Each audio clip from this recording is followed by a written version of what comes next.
I arrived just before sunset. The Evans house looked like it had been pulled from a wedding magazine, white hydrangeas, lining the walkway clean porch steps, that little brass plaque on the mailbox my mother had polished since I was 5. She opened the door herself. No hug, just a quick once-over and a nod. "Come in, you must be tired," she said, as if I were a house guest, and not her daughter returning after nearly a year. She led me straight to the kitchen, where the counters were already crowded with catering orders and flower arrangements. Without preamble, she handed me an apron folded with crisp corners. It was floral with a lace edge. "Wear this tomorrow during setup," she said. "We need everything to run smoothly. Best if you look like part of the staff, not someone standing around." Then came the line I hadn't heard since I was 17. "Let's try not to make anyone uncomfortable, Riley." I looked down at the apron. I didn't ask why. I never did. Upstairs, the door to my old room was blocked by plastic bins labelled Thanksgiving Decor and Daniel's Childhood Art. I had to push one aside just to get in. The bed was gone, replaced by a twin-sized air mattress. On the wall, where my West Point graduation photo used to hang me, in dress uniform shaking hands with the general, there was now a framed article about Mum's charity gala. She stood next to a congresswoman, mid-laugh, wearing the same pearls she used to tell me were too formal for your crowd. I walked out into the hallway. Not one photo of me anywhere. But Daniel's college awards, Daniel's engagement announcement, Daniel and Clare on a hike framed twice. Even the dog Daniel rescued got a spot in the hallway. I stood for a second just letting it hit. Then I walked downstairs like nothing happened. That night at dinner, the table was full Daniel, our cousins, a few people I barely remembered from childhood. Clare wasn't there. I overheard she was resting at the hotel with her mother. Daniel took a call from her halfway through the meal and laughed so loudly the dog barked. When he hung up, he looked over and said, "Claire says hi. She's stressed about the playlist, of all things." He smiled like it was a fond complaint. I nodded, said nothing. No one asked what I was working on these days. My mother introduced me to one of her friends as my daughter. She was in the military. Still does something in an office, right? "Dear," I didn't correct her. Dessert came and mine was noticeably smaller. A slice of key lime pie trimmed down at the edge. "I remembered you don't like sweets," Mum said. It wasn't true. I'd just stopped eating them when deployed because sugar was hard to find and habits stick. Still, I nodded. Better to accept the version of me that fit the narrative. After dinner, I took a walk around the backyard. The garden was exactly as I remembered. Roses trimmed low stone path, swept clean, the bronze statue of Dad still watching the hydrangeas, like he had somewhere to be. I sat on the old bench and stayed quiet, watching the lights flicker in the kitchen window. I could hear laughter.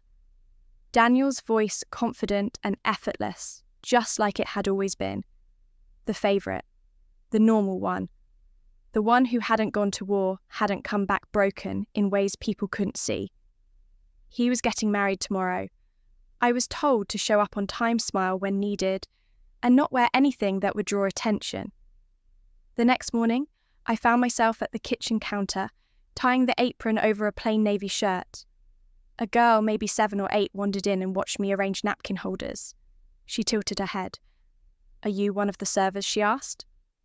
I looked at her at the sincere way she asked. I smiled faintly. "Just helping out?" I said. She nodded and left. No harm in her question. Kids don't lie. Don't. Later, as I lifted a box of wine bottles with a bit too much force, Meredith walked in and raised an eyebrow. "Don't strain yourself. That's not your strength." Her voice was casual, as if it were helpful, as if I'd ever shown weakness in front of her.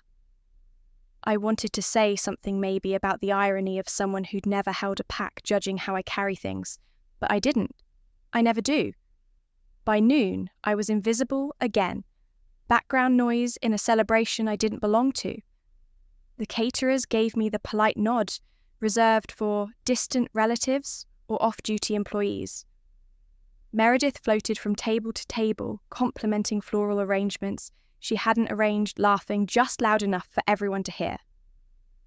When someone asked where her daughter was, she gestured to me and said, "Oh, she's around here somewhere, always moving," like I was a ghost. When I finally stepped outside again back to the bench, I sat in silence, the apron still tied at my waist. My back ached. My hands smelled like lemons and dust. The ceremony was tomorrow, and I'd been asked not to stand out, but somehow, in their eyes, I already didn't.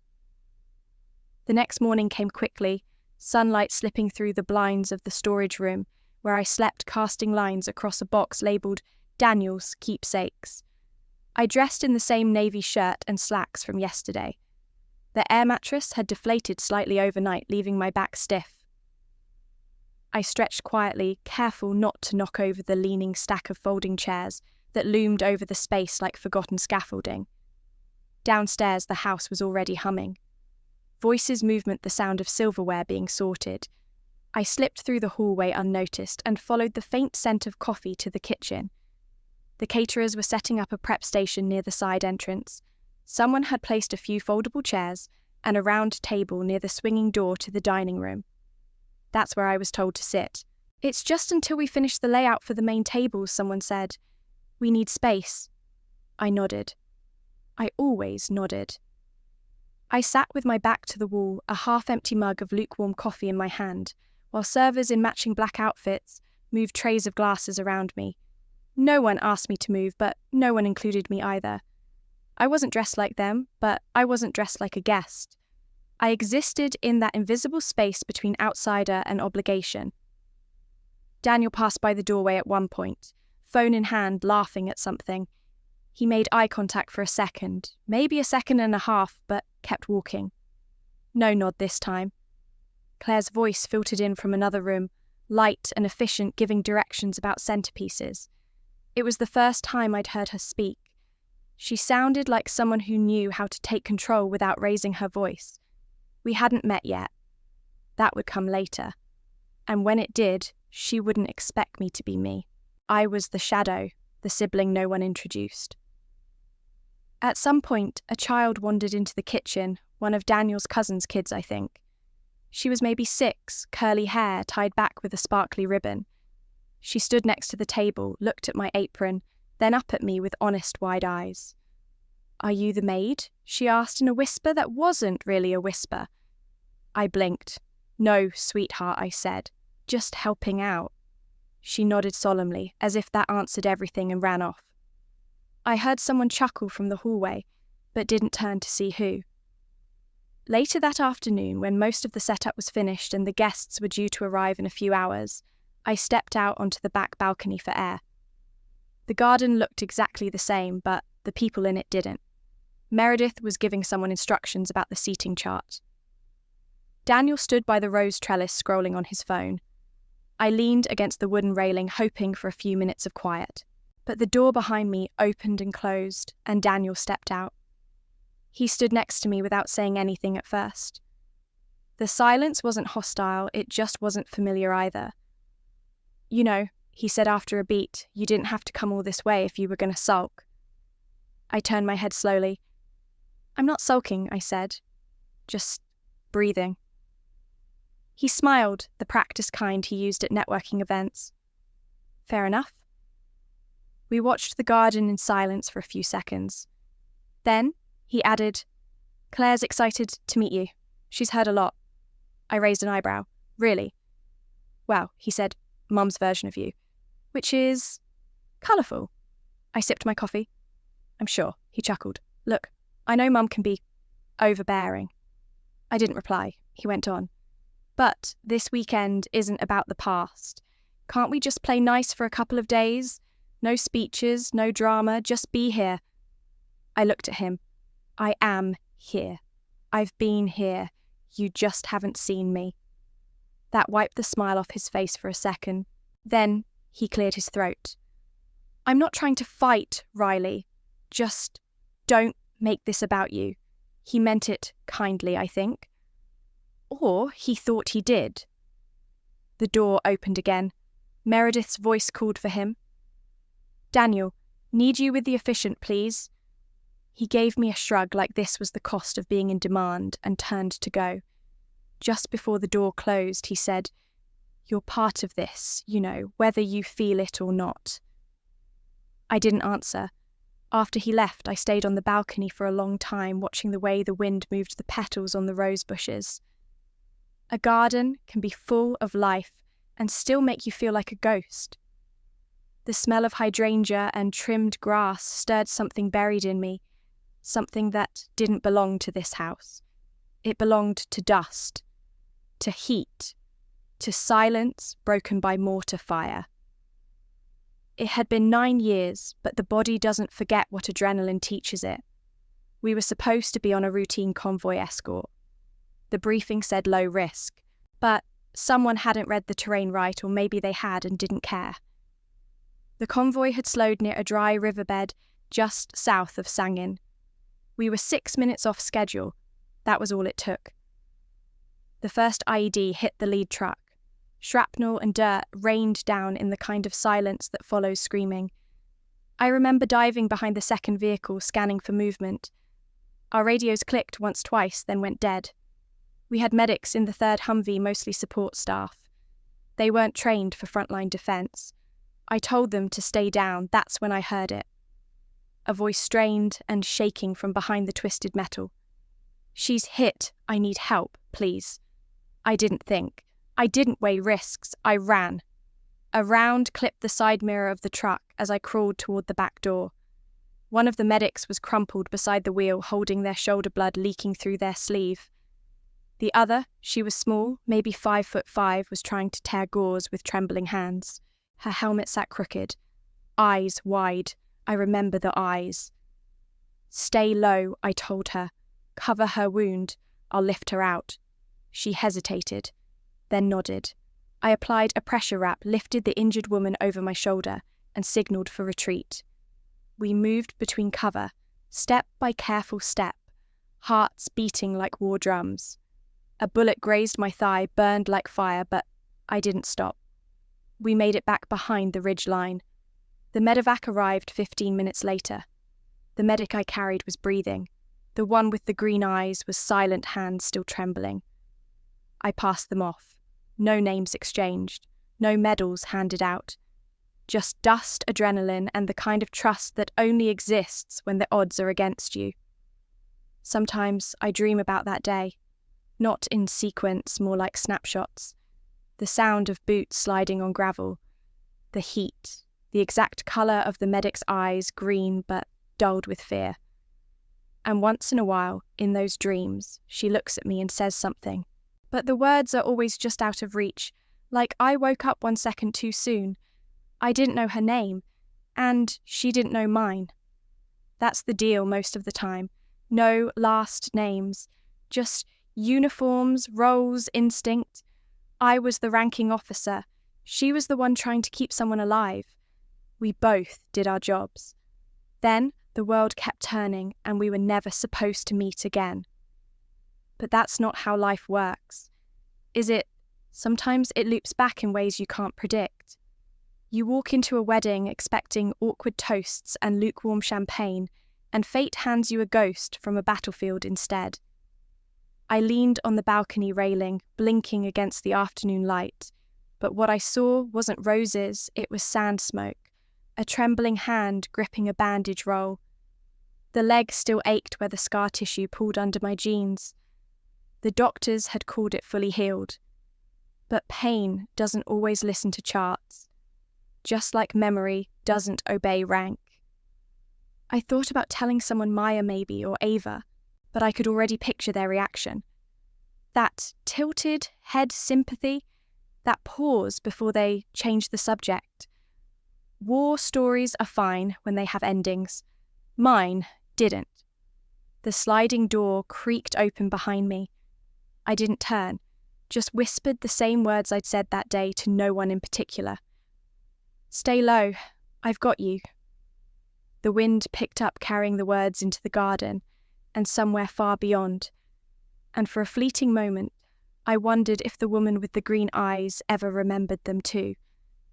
That thought stayed with me the next morning as I sat across from my mother at an overpriced brunch spot, 2 towns over the kind of place with white tablecloths and waiters who folded your napkin for you if you got up to use the restroom. Meredith had insisted on lunch just the 2 of us, her tone light, but the kind of light that makes you brace for something sharp underneath. She ordered a mimosa. I stuck with black coffee. The silence between us felt like a negotiation before the opening move. "You've always liked this place," she said, not looking up from her menu. I hadn't. She knew that. But I didn't correct her. I just watched her butter a roll with slow, deliberate strokes. "I've been thinking," she said after the plates arrived, "about the house." My stomach tightened. I didn't respond, just let her keep going. "It's more than one person really needs, especially someone who travels or does government work. I'm sure you'd prefer not to be tied down by maintenance and property taxes. It's a burden, really." There it was. "I've been talking with Daniel," she continued, "and we both feel it would be simpler, cleaner if the house were transferred fully into his name. For inheritance purposes. To avoid complications later. Just paperwork." I reached into my coat pocket and clicked the pen Ava had given me 2 months ago. It looked ordinary. It wasn't. "You brought this up during brunch," Ava had warned, "so it doesn't look suspicious. Just nod. Let her talk." I nodded. Meredith smiled, mistaking my silence for compliance. "It's not personal," she added. "Just practical. You've been gone for so long, and Daniel has always been more consistent. It's better for future planning." She reached into her purse and pulled out a manila envelope. Not even a folder. An envelope like this was something casual, like passing down old recipes. You can read through it when you get time, of course. But the notary will be at the house tomorrow morning. Just a formality. I held the envelope without opening it. The weight of it felt heavier than paper. I thought about the hallway back home, Daniel's photos lined up like accolades, the erasure of mine. The room that used to be mine now, storage for holiday decorations. This wasn't just about walls and plumbing. This was about legacy, about disappearing someone politely. Meredith took a sip of her drink. "You've always been the one who liked freedom, Riley? This just gives you more of it." I smiled. Tight. Sure. Freedom. When the bill came, she waved the server off and paid with a gold card. "One less thing to think about," she said, standing to leave. I stayed seated for another minute after she was gone, watching the condensation slide down the side of my glass. Back at the rental, I found Maya pacing the living room with her laptop open and earbuds in. She looked up as I entered. "How was brunch?" she asked. "Predictable," I said, tossing the envelope onto the table. She raised an eyebrow. "You get it recorded?" I handed her the pen. She plugged it into her device and waited. The audio crackled to life, Meredith's voice calm and precise, playing through the room, like she was still there. Maya didn't speak until it ended. Then she leaned back, arms crossed. "Your mum doesn't just want the house," she said. "She wants to erase you legally. This is about more than inheritance. This is about control." I didn't answer right away. I just stared at the file name blinking on her screen. Evans, record 4-2-3-8, wave. "What now?" I asked. Maya shrugged. "We do what you train to do. We plan, quietly, thoroughly. And we don't move until we're ready." I nodded, but there was a tightness in my chest I couldn't shake. The house was never mine. Not really. But taking it away like this, it was a symbol. That everything I'd done, everything I'd survived, wasn't just forgotten. It was being overwritten. With a smile and brunch and a signature. I didn't sleep much that night. Around 7 a.m, I found myself at a small cafe a few blocks from the rental house. It had chipped tables, old jazz on the radio, and the kind of staff that didn't ask questions. The type of place where the regulars knew how to mind their own business. I liked that. It reminded me of mess tents and forward operating bases. No small talk, just caffeine and silence. I sat by the window with a view of the street and opened my phone. Bad habit. The article had been published 2 hours ago, and the headline already felt like a gut punch. Daniel Evans, sister a tragic figure, or a ticking time bomb. The blogger was someone Meredith knew. They all were. The kind of woman who hosted charity brunches and posted heavily filtered photos with captions about resilience and family values. The piece was full of backhanded praise, the worst kind of insult. A decorated veteran, it began, who now lives a quiet life, off the grid, rarely seen at family events, perhaps due to the psychological scars of her service.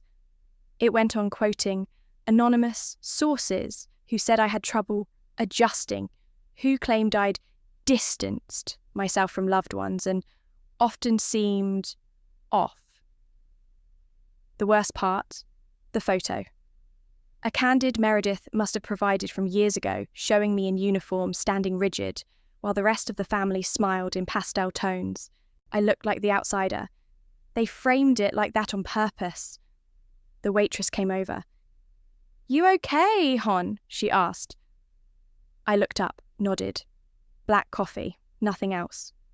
She didn't push, just left the check open and walked away. I stared at the screen a little longer. The comments section had started filling up. Some praised Daniel's strength for supporting such a difficult sibling. Others offered hollow support. We pray for her peace. None of them knew me, and yet somehow they thought they could sum up my entire life with a few lines and a photograph taken at the wrong angle. Maya slid into the seat across from me 15 minutes later, laptop bag slung over her shoulder, hair tied back in a messy knot. She didn't greet me, just took out her phone, skimmed the article, and set it down like she'd just sniffed something sour. She planted this, Maya said. It's got her tone all over it.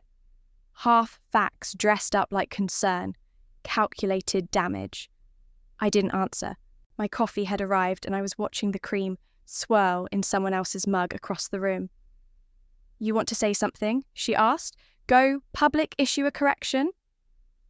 "We can make that happen," I shook my head. "No, that's exactly what she wants. A scene." Maya leaned back. "You're right. Reacting now gives them power. Wait, let her think you're retreating." We sat in silence for a while. Outside, the street was beginning to buzz with life kids on scooters, someone walking a golden retriever in a bandana cars, honking a little too aggressively. Normalcy, unaware of the war being waged in quiet corners of upscale coffee shops and thinly veiled blog posts. "You know," Maya said eventually, "not everyone believes her version of you." I looked at her. "You think I know?" People watch. Not all of them speak, but they notice. Especially when someone goes out of their way to erase a person. That stuck with me. It wasn't the article that stung. It was the effort, the planning behind it. The way my mother had assembled her pieces on the board, control the house, control the narrative. And if I walked away, if I disappeared quietly, then she'd win twice, once by removing me, and again by writing the story of why I was gone. But I hadn't survived 20 years of orders, dust and silence to let someone like Meredith Evans erase me with prose and pleasantries. Before we left the cafe, I folded the printed article Maya had brought with her and slipped it into my coat pocket. Not because I wanted to keep it, because I needed to remember what I was up against. Some battles aren't fought with bullets, they're fought with patience. And I'd learned a long time ago that endurance was its own kind of weapon. That's what I kept telling myself as Ava walked into the guest house that evening, still in workout gear, hair tied in a tight braid, holding her phone out like it was a grenade she'd just defused. "I found her," she said. "No lead-in, no pleasantries, just the truth. Clare Thompson, Army Medical Corps, assigned to Forward Operating Base Polaris, summer of 2014. Sangin Valley." I looked at the screen. Her face, young strained, covered in desert dust, stared back at me from an archived news clip about women on the front lines. Ava zoomed in on the shoulder. Same angle of injury you described. Same unit patch. I exhaled. Not because I was surprised, but because the facts lining up still made it real. Clare, the woman marrying my brother, was the medic I'd pulled from that blood-soaked ambush, and she didn't even know it yet. Maya arrived 10 minutes later with her laptop and a look that said she hadn't slept in 2 days. "We need to act now," she said, dropping her bag on the floor. "I have a friend at the Pentagon's Public Affairs Office. She owes me. I'm requesting declassified documentation commendations, unit reports, maybe even the field video logs." She opened a spreadsheet labelled Reclaim. "We'll build a dossier," she said, scrolling through cells of names, dates, operations. "We don't go public. We don't make a scene. We present facts, confirmed service, citations, and a video message from Brigadier General Tannis. You still have his email, right?" I nodded. I remembered the general. He'd pinned my 3rd Bronze Star, said I was the only officer he'd met who wrote after-action reports like poetry. I pulled a thumb drive from my desk drawer and handed it over. "This has the footage from Operation Emberline," I said. "I never posted it, but it shows the evac." Maya plugged it in. Her eyes scanned quickly. "This is gold. This is everything." We worked until past midnight. Ava scanned old tactical photos. Maya created a master document with cross-verified timestamps. I sat quietly, watching them move like clockwork. People think rebuilding your reputation means shouting the loudest. But sometimes it's just about holding the receipts. At 1:42 a.m, Maya looked up. "We're almost done. One more video and we package it clean. Upload, password protect, send it to the right inboxes. Let them see what they chose to ignore." I hadn't spoken in over an hour, not since we confirmed Clare. I stood by the window, arms crossed, looking out at the quiet lawn. "I don't want to ruin the wedding," I said finally. Maya looked at me but didn't interrupt. I turned back. "I just want to be seen for who I am, not as some cautionary tale Meredith gets to polish, not as the sister with scars, just me." Ava stepped closer. She reached out, placed 2 fingers on the edge of the folder we'd built together. "They took your name out of that house, out of every photo, every frame. But this puts it back, not to hurt them, but so no one can ever erase you again." We sealed the folder. Password Dimstar 12, the name of the old nickname Dad used to call me. After the star in my West Point essay, dim, distant, but always constant. I hadn't thought about that in years. Outside, a breeze shook the branches. The sky above was black and clean. No explosions, no flares, just stars. And one of them, faint and unwavering, still held my name. I sat back on the couch, exhaustion catching up with me, but my mind was still racing. "What if she doesn't remember me?" I asked softly. Maya looked up. "Clare." I nodded. "It's been over a decade. We were covered in dust, in fear. I didn't look like this." Ava crossed the room and poured a glass of water. "Riley," she said, "when someone saves your life, you don't forget their eyes, no matter how many years pass. Trust me," Maya added. "And if she doesn't remember, it's okay. This isn't about being recognized. It's about putting the truth where it belongs, even if no one claps." There was a stillness then, as if all 3 of us were holding on to something sacred and brittle. The dignity of proof, the strength in documentation, and beneath all of it, the quiet grief of being erased by the people meant to know you best. I turned to Maya. "Make sure the general's video goes last. I want that to be the last voice they hear before deciding what kind of sister I am." She gave a small nod. "Done." The next morning, the dress was waiting for me. Ironed boxed hung in the guest room like a warning. Ivory satin lace sleeves, a waistline that hadn't been measured for me in the first place. A card sat beside it, Meredith's handwriting neat and cold. for the ceremony. Don't worry about standing out. This one's simple." I stood there staring at it, then walked to my closet and unzipped the long garment bag I'd brought, but hadn't opened since arriving. Inside was my full dress uniform. Navy blue, wool brass buttons perfectly pressed from shoulder to hem. I laid it across the bed. Each ribbon, each patch, each insignia was sewn by someone who knew how to count lives, not headlines. It felt heavier than the wedding dress, but it also felt like mine. Ava helped pin my hair. Maya steamed the sleeves. Neither of them said anything as I moved from mirror to mirror, fastening each medal in place with calm, deliberate hands. Bronze Star Combat Action Badge Unit insignia from Kandahar. I stared at my own reflection for a long moment. This was not for spectacle. This was not rebellion. This was reclamation. For once, I didn't need to adjust who I was to fit the shape of someone else's comfort. I always wondered, Ava said quietly, what it would feel like to walk into a room dressed like this, not as a symbol, but as a person. I nodded, adjusting the collar. Let's find out. The wedding was already underway when we arrived. The venue was a sprawling estate Meredith had rented for the weekend. Rose arches, white tablecloths, servers in black ties. Everything curated to impress. I didn't walk through the main aisle.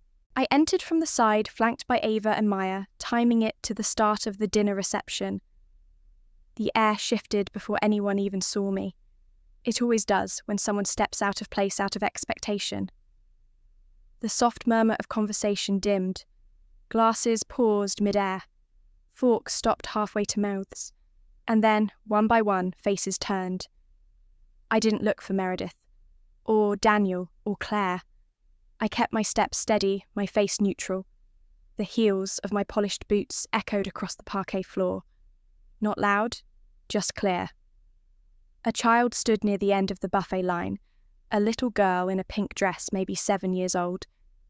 She stared at me, then slowly raised her right hand into a clumsy salute. I stopped for half a second, returned the salute with a small nod, and kept walking. I took my seat at a corner table near the window. Alone. The table wasn't labelled, and no one else joined me. That was fine. I wasn't there to take space. I was there to occupy mine. Across the room, Clare stood frozen beside Daniel. Her eyes locked on mine. Her mouth opened slightly like a breath caught mid-memory. The colour drained from her face, but her gaze didn't break.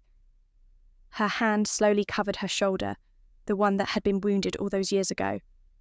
It was happening. Clare blinked hard as images collided in her mind. A battlefield, screams, dust, the burn of adrenaline. And then those same eyes, that same steady walk. A voice yelling, "Stay low, I've got you." Her breath caught. It wasn't possible. But it was. She turned to Daniel, who was chatting with a guest, oblivious. Then back to me. No one else noticed. Not yet. But she did. She excused herself from the conversation, stepping down from the dais. Her heels clicked softly, growing louder with each step as she made her way to the stage. The microphone screeched as she took it. "May I have your attention, please?" she said, voice trembling, but clear. And in that moment, I knew the twist was no longer mine to deliver. It was hers. For a second, the room stalled in a kind of polite confusion. People turned, thinking maybe it was an announcement about dessert or a toast. But Clare wasn't smiling. Her hands gripped the sides of the podium, knuckles pale, and her gaze didn't waver from mine. Her voice trembled, but her back stayed straight. "I'd like to acknowledge someone before we go any further," she said. Her eyes were locked on me, but her words addressed the room. "Someone whose name you probably don't know. But I do." A hush fell over the guests. Meredith's wine glass stopped halfway to her lips. Daniel looked up puzzled. I didn't move. I sat where I had been alone at the table near the window, hands resting calmly on the starched linen. Clare swallowed, then said louder, Colonel Riley Evans, United States Army, 20 years of service, Bronze Star, Combat, Action Badge, Meritorious Service Medal. A murmur rippled. Someone gasped. A fork clattered to the floor. Meredith turned slowly in her seat, her face a frozen mask of disbelief. Daniel's brows furrowed in confusion, then panic. Claire stepped out from behind the podium and walked directly toward my table. Every step rang louder than it should have, as if the air itself was holding its breath. When I was 26, Claire continued, I was stationed in Helmand Province in a field hospital. We came under fire. Most of the team scattered. I couldn't move. I was frozen. Then a voice yelled, "Stay low, I've got you." That voice pulled me back into my body. That voice got me out alive. She stopped in front of me. Her face, flushed and tight with emotion, softened into something almost reverent. I never knew who she was. Not her name, not her rank, just her eyes. Her gaze didn't leave mine. Until today. Silence. Real silence. Not the kind you feel with nervous laughter or awkward glances. This was the kind that pressed into the walls and settled in people's bones. Claire straightened her spine. Then, in one deliberate motion, she raised her hand to her brow in a sharp military salute. "Colonel Evans, ma'am, you saved my life. No one moved. No one breathed." Then, slowly, I stood. I didn't return the salute. I didn't need to. My presence, my silence, my story all stood beside me like an invisible honor guard. Claire lowered her hand and stepped back. She didn't cry. She didn't hug me. She turned, heels clicking against the floor, and walked away from the stage. Past Daniel, past the stunned guests, out through the side doors and into the night. No one stopped her. No one dared. Someone began to clap, a slow, uncertain rhythm. It came from the far end of the room, an elderly man in a navy blazer, one of the few veterans among the guests. Then another joined. Then another. And before long, the room was filled with the sound of hands coming together in a rising, reverent thunder. Meredith didn't clap. She sat stiffly, her face pale. Daniel looked between us like a man waking up inside a nightmare. But the applause kept building. Not for spectacle, not for drama, for recognition. I stood still. My heart didn't race. My legs didn't shake. I felt more rooted than I ever had before. Not because of the medals, not even because of Claire, but because for the first time in that house, in that family, I wasn't invisible. A little girl in a yellow dress stepped forward from the corner of the room. She mimicked Claire's salute, her hand slightly crooked, her stance wobbly. But it was real. She didn't know the history. She just saw something worth respecting. I gave her a small nod. No speeches, no vengeance, just presence. And finally, acknowledgement. Claire didn't return to the stage right away. For a moment she lingered near the exit, hands clenched at her sides, chest rising and falling as if trying to recalibrate everything she thought she knew. Then, slowly as the applause faded into murmurs, she turned back around and climbed the steps again. The MC, flustered, stepped aside. No one questioned her. No one tried to stop what was unfolding. Claire gripped the microphone like it was the only thing tethering her to the floor. Her voice didn't shake this time. "Many of you don't know me well," she began, "and even fewer of you know her." Her eyes found me again. "But you should." She nodded to the technician near the projector. The screen behind the dance floor flickered to life. What played next wasn't a montage of wedding photos or childhood videos. It was footage from a helmet cam, time-stamped grainy from the dust. The kind of video most civilians never see. It showed a narrow trench, a woman dragging a wounded soldier back with bullets, kicking up dirt inches away. Her voice, calm, urgent, cut through the chaos.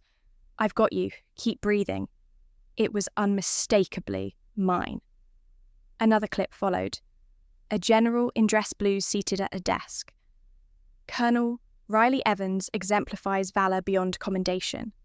Her leadership saved lives in conditions most of us will never comprehend. This recognition is overdue. A third slide, my award citations. Bronze Star. Meritorious Service. Unit commendation signed and sealed by the Department of Defense. By the time the screen faded to black, the room had transformed. The guests weren't just surprised anymore. They were stunned, shaken.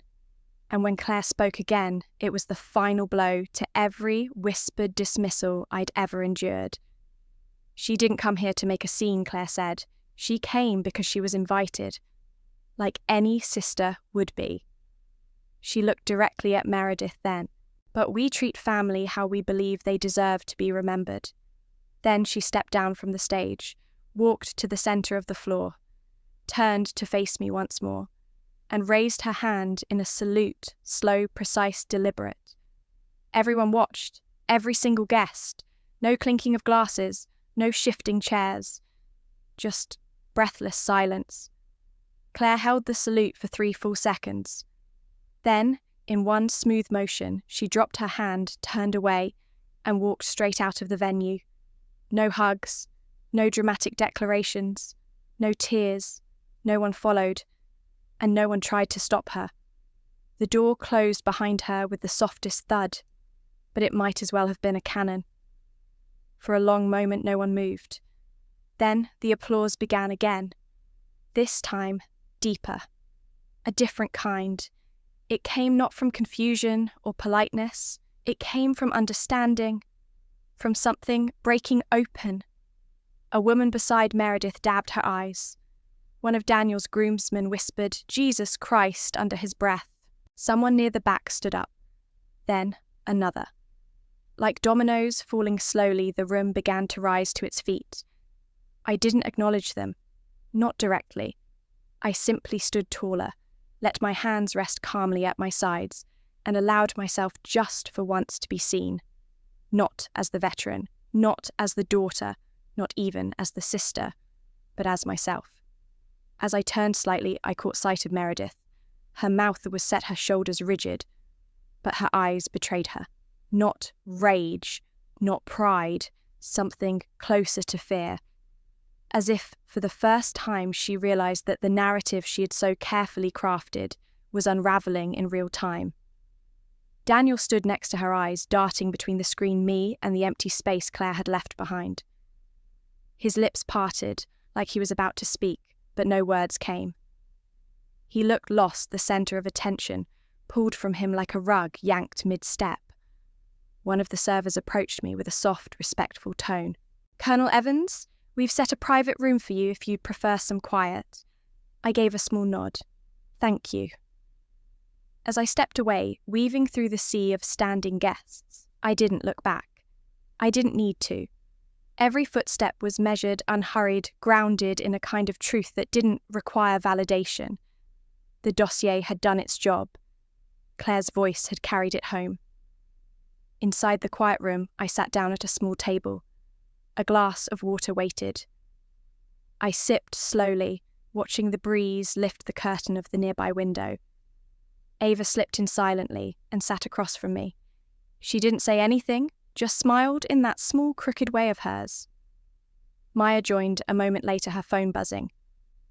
"Your inbox is exploding," she said. "Veterans forums, local news. Someone already uploaded the video. It's catching fire." I let out a breath, not relief, not triumph. Just breath. The kind you hold for a decade and finally remember to release. "I didn't plan this," I said quietly. Maya shook her head. "But you prepared for it. That's different." And Ava added, "You didn't start the fire, but you stood in it and didn't burn." Outside, applause still echoed faintly, but in here there was only quiet, and in that quiet, a strange kind of peace. Claire didn't come back. Not to the hall, not to Daniel, not even to collect her bouquet. Her absence became the loudest part of the evening. Guests murmured, speculated, rearranged their understanding of the bride, the sister, the story they thought they knew. But no one dared say anything out loud to me. Later that night, after most guests had trickled out, and the cleanup crew began stacking chairs, Maya leaned against the kitchen counter, scrolling her phone. "They've published it?" she said, tilting the screen toward me. The headline from the Washington Post was simple, clean, brutal, local philanthropist under scrutiny for misuse of military charity funds. Under it, Meredith's face, smiling curated, caught in a moment that no longer fit the narrative she tried to control. The board of the charity moved swiftly. By morning, an official statement was released. Meredith Evans had resigned from her position on the board, effective immediately. The reason was cited as a conflict of integrity standards pending further review. I didn't celebrate. There was no triumph in watching a facade crack. Only inevitability. Meredith had built her legacy like a house of cards, one whisper, one breath away from collapse. Daniel found me the next afternoon. I was on the back porch trimming the old rosemary bush that had survived decades of winters and pruning. He stood there for a long time before speaking. "She left," he said. His voice was dull, like he hadn't slept. "Claire. Just packed up and left the hotel. Won't answer my calls." I didn't turn. She made a choice. She humiliated us, he snapped. I set the shears down gently. "No," she told the truth. "That's not the same." Daniel's hands balled into fists. "You planned this. You and your little media friends." "I did nothing," I said, finally facing him. I just stood still. "And they finally saw me." He blinked, taken aback. There was no anger in my voice. Just clarity. Just fact.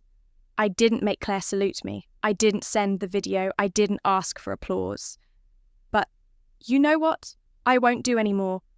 I stepped closer, lowering my voice. I won't apologize for surviving. Daniel's mouth opened, then closed. His posture deflated like a balloon with a slow leak. He turned and walked off the porch, his steps heavy on the wooden planks.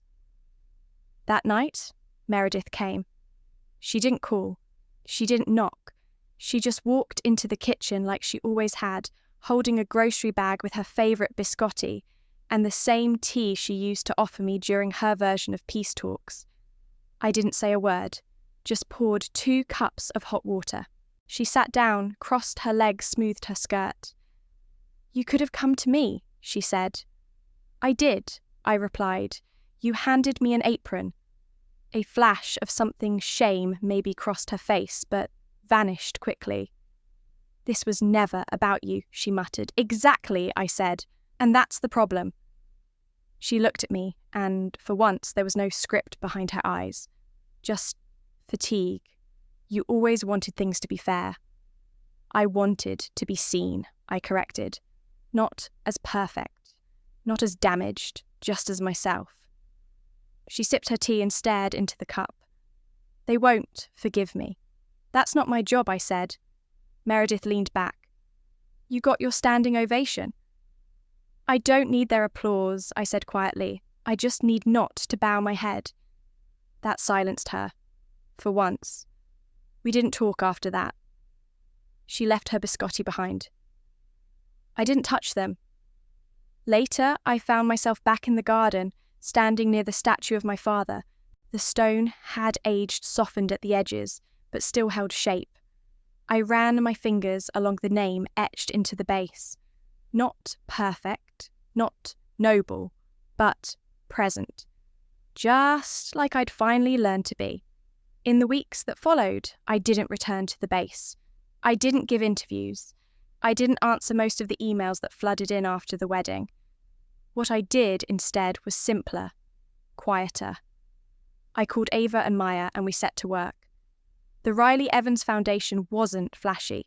No galas, no photo ops, just a mission: provide scholarships for children of wounded veterans. I wanted kids like I once was wandering around base housing, waiting for a parent who might not come back to know they were seen and believed in. And I wanted those kids to know that even the quiet ones, even the overlooked, could become something more than anyone expected. Clare was the first person to send a letter, not an email, not a text, a real letter. The envelope bore no return address, just her neat slanted handwriting. I carried that scar for 10 years, she wrote. I hated it, hid it, thought it made me weak. But after that night, I realized it wasn't weakness. It was memory, of survival, of you. Now I carry gratitude instead. I held the letter for a long time after reading it. I didn't cry. I didn't write back. I just folded it carefully and placed it in a wooden box, with a few other things that had somehow survived all my deployments. A dog tag with a scratched out name, a photo of my unit, and a faded note my father once left me that read, "Hold steady, even when they can't." In that box, I added one more thing. A pressed white rose from the wedding table, slightly wilted but intact. Weeks later, an email arrived from the foundation's inbox. The subject line was, "Thank you, from Nia." She was maybe 10 with oversized glasses and a nervous smile. The video was shot in what looked like a school library. Behind her, paper stars hung from the ceiling. She stood stiffly, hands clasped in front. "Hi," she said. "My name is Nia.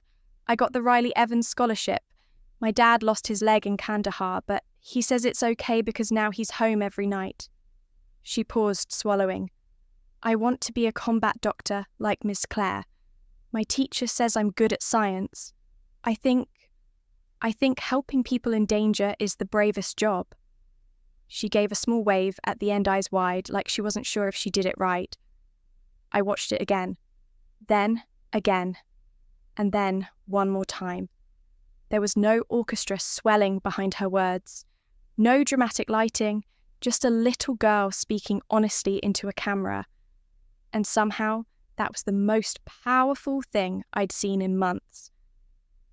Ava stopped by the office that afternoon and caught me rewatching the video. She didn't comment, just smiled, set a sandwich on my desk and said, "Kids get it better than adults most of the time." I nodded. She sees more clearly than half the senators I've briefed. Later that week, we mailed Nia a letter and a small pin, just a simple gold star. No rank, no ribbons, just a reminder that her dreams mattered. The response came within days, a photo of Nia beaming pin attached to her backpack. And just like that, legacy wasn't a statue or a medal or a speech, it was her smile. I printed the photo and taped it inside my locker. Not at the Pentagon, not in my house. In a quiet corner of the Foundation's office next to a folded flag and a line of thank you notes from children I would probably never meet in person. Maya added a quote beneath the photo, "What you build for others outlives you." I looked at it often, not for pride, but to remember that healing wasn't always loud. Sometimes it was a child's quiet voice in a school library. Sometimes it was the decision to stay instead of disappear. And sometimes it was just knowing that someone somewhere might walk a little taller because you did. The invitation to speak at West Point came quietly. A letter with a navy blue seal, the kind that still made my pulse slow for just a second. The commencement address was scheduled for late spring. I didn't hesitate. The hall had changed since I last stood in it as a cadet, but the echo of boots on polished tile felt the same. I wore my dress uniform, nothing added, nothing removed. No ribbons that weren't earned, no posture that wasn't steady. When it was time, I walked to the podium. The sea of fresh, eager faces looked up, some smiling, some tired or waiting. "I'm not here to give you answers," I began. "The world's too complicated for that. But I'll give you a truth I've lived." I paused, looked out at the banners, the flags, the echoes of stories embedded in the walls. You don't need to be seen. You just need not to dim your own light. Silence followed, not out of confusion, but out of listening. I kept going, not louder, just clearer. There will be moments when you feel erased. when your medals aren't in the photos, when your name is left off the program, when someone says, she just worked in an office and no one corrects them. Let them talk, let them misremember. Just don't forget yourself. I closed my notes. You're not a headline. You're a lighthouse. Quiet, steady, even in fog. When I stepped down, there wasn't a standing ovation, just nods. Quiet ones. The kind that meant more than applause. That night back home, I didn't turn on the lights. I walked into the study moonlight, slipping across the floor like a quiet visitor. The wooden box sat where I left it. I opened it slowly, as if not to disturb anything inside. There it was, the chipped badge. Dim star, dulled edges, scratched surface. It hadn't shone in years, but it hadn't disappeared either. I placed my hand over it. No flashbacks, no swelling soundtrack, just the weight of what it meant. I thought of my father, of the night he taught me how to look at constellations. Even dim stars guide you home, he'd said. Outside, the sky was clear. I stepped onto the porch and tilted my head back. There it was hard to see, barely glowing but steady. My star. No one else clapped, no one else knew. And that was the point. Honor doesn't need a stage. It just needs one steady light to remind you where you are and who you've always been. The next morning, I slipped the badge into my pocket and walked into the office. Maya was already there, coffee in hand, reading reports. Ava was setting up a new shelf for more letters. They looked up as I entered. Nothing grand, no fanfare. "Hey," Colonel Maya said casually. "Hey," I replied and took my seat. Outside, kids laughed in the distance. A new application pinged on the screen. I spent the morning writing notes to 2 new recipients, then reviewed a grant request for a school-based trauma program. At lunch, I walked alone to the corner cafe, ordered a sandwich, and sat by the window watching people pass by. Some were loud, some quiet, or heading somewhere. I didn't need to be one of them. I just needed to be here, present, solid. Later, back at the foundation, I stepped into the storage room.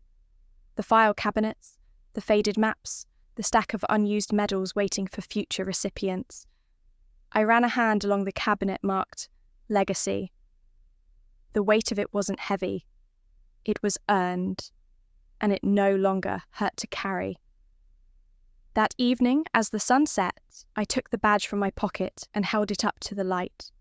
Still scratched, still mine. I pressed it against my palm and whispered, "Still here." And this time I smiled. A quiet, knowing smile. Because sometimes the strongest light doesn't come from the sky. It comes from remembering that you never needed to shine for others, only to shine enough for yourself to see the way forward. And that was enough. And if you're still carrying the quiet weight of not being seen, not being heard, I want to tell you something simple: you're not alone. There are many like you, those who kept steady when no one clapped, who made it through the noise, who learned to find peace in the pauses. Maybe your story doesn't come with medals or ceremonies. Maybe your victories are silent ones, getting out of bed, speaking your truth, walking away from what no longer serves you. That's courage too. That's a kind of honor the world doesn't always recognize, but it matters. More than you think. In a time when so many are working through invisible battles, trauma, estrangement, rejection, more people are turning toward quiet healing. Therapy, journaling, long walks without headphones. Reconnecting with the part of themselves that existed before the noise began. If you're doing any of those things, even imperfectly, you're already healing. Keep going.